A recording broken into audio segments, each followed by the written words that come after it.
ফোনের স্ক্রিনে তাকিয়ে তাকিয়ে ভাবছেন এই পৃথিবীতে আপনার মনের খোঁজ নেবার, মন বোঝার মানুষটির দেখা পেলেন না। আপনি তো বেশি কিছু চাননি, শুধু একজন মানুষ চেয়েছিলেন যে দিনের শেষে সব ঝামেলার পরে এসে বলবে তুমি কেমন আছো। বলার জন্য শুধু বলবে না, বুঝে নিতে চাইবে আপনার প্রতিটি শ্বাস প্রশ্বাস। আপনি তো শুধু ইস্ট্রোজেনের ডাক চাননি, আপনি মনের ডাক শোনার মানুষ চেয়েছিলেন। একটু মায়া, একটু ভালোবাসা,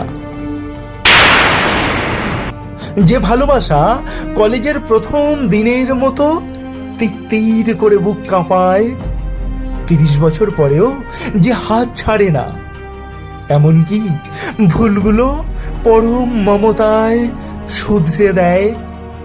ক্লান্তির দিনগুলোতে, দুর্বলতার দিনগুলোতে নদীর ধারে জড়িয়ে ধরে হাঁটতে থাকে।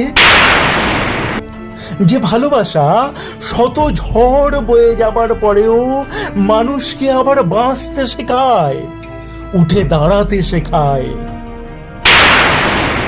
আপনার এই না বলা কষ্টটা, রাত জাগার কারণটাকে সুন্দরভাবে বুনেছেন লেখিকা শ্রাবণী সাহা।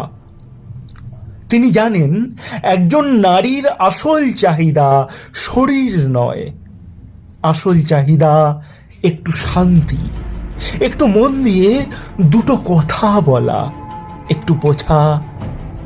আর সেই বোঝাবুঝিটাকেই ভালোবাসাটাকেই উজাড় করে দিয়েছেন তার 2 সৃষ্টিতে। বসন্ত রানী, যে বইটা আপনার চোখের জল মুছে বলবে আমি তোমাকে বুঝি, তুমি একা নও। মিলবো আবার দুজনে, যে বইটা আপনাকে নতুন করে বিশ্বাস করতে শেখাবে যে মানুষ আজও শুধু দেহ নয়, মনটাও ভালোবাসতে জানে, সারা জীবন আগলে রাখতে জানে।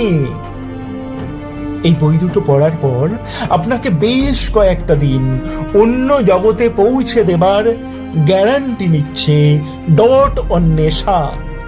লেখিকা শ্রাবণী সাহার স্পেশাল কম্বো, এই দুটো বই একত্রে মাত্র 300। সেই সঙ্গে